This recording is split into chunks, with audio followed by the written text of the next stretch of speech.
Welcome back to Hiking with Kathleen. In today's video, I'm here at a trail about 3 hours before I'm actually leading a public hike out on this trail.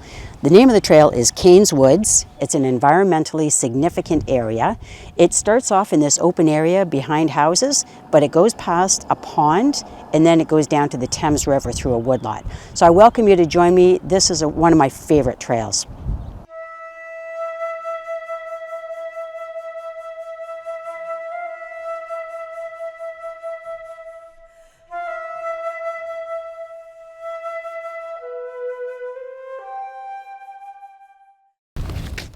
This is such an interesting time of year to come out because leaves are not in full bloom on the trees and wildflowers are taking full advantage of it.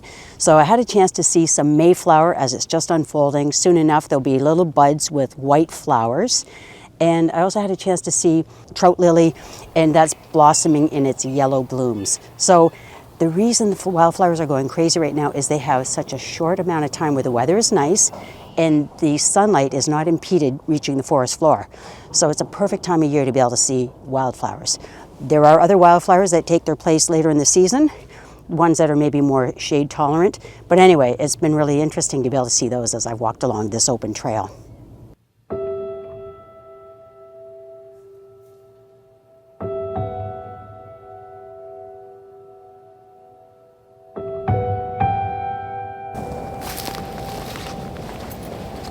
Wildlife photographer?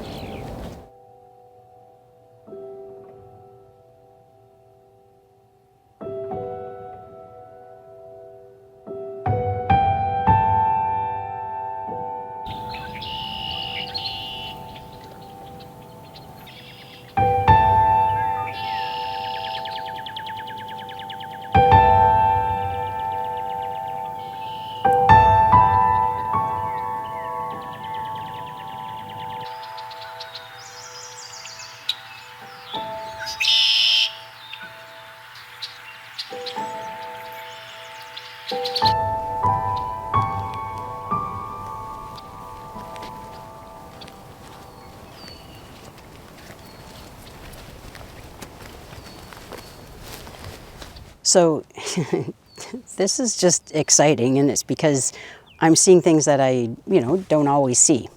This is something I'm going to point out to you. I looked back, and although the houses are there and the storm drain pond is here, what I saw land in the tree over there was a great blue heron. So it landed, and they look like they're out of place being in a tree, but they are birds, and they do nest in trees. The other thing is, so I zero in on the Canada goose that's out here in the pond. And there's a whole collection of turtles basking in the sun around her nest. The male Canada goose is just sort of floating in the water behind and around her, trying not to make the nest obvious, so he stays away if he can, and unless he's there to defend her. And there's all these turtles that are collected right around her nest. So that's a really cool thing. They're taking advantage of pretty well the only thing that's emergent in this whole body of water besides the actual sides of the pond. So it's just when you stand still and you take some time to notice these things that there's so much more than meets the eye.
Well, we can see that there's no shortage of beavers in the Thames River. And so this is one of the trees that it would have cut down in order to get to the branches, and not likely the leaves, because this looks like a really fresh job, right? With the wood chips fairly recently left behind. This is where a beaver will chew down the tree in order to reach the succulent branches and twigs that grow higher up in the tree. And they can use the branches, the parts of the tree that can make a lodge, which is the name of their den, or can make a dam if they're stretching it across a body of water. Now, the Thames River is very wide, so it's not one where I have seen dams built by beavers. Sometimes they will build them in culverts. So those are, human-made round structures that go under footbridges and roads and things like that. So those are a little narrower, and beavers can plug those up by building a dam. But as for the Thames River, it's pretty wide in most areas.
Sometimes I come right down to this area here because I have seen the eastern spiny softshell turtle basking along the shore in the past.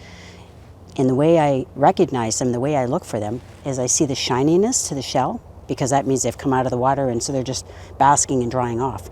Anyway, I'm going to use my telephoto lens and see what I can get.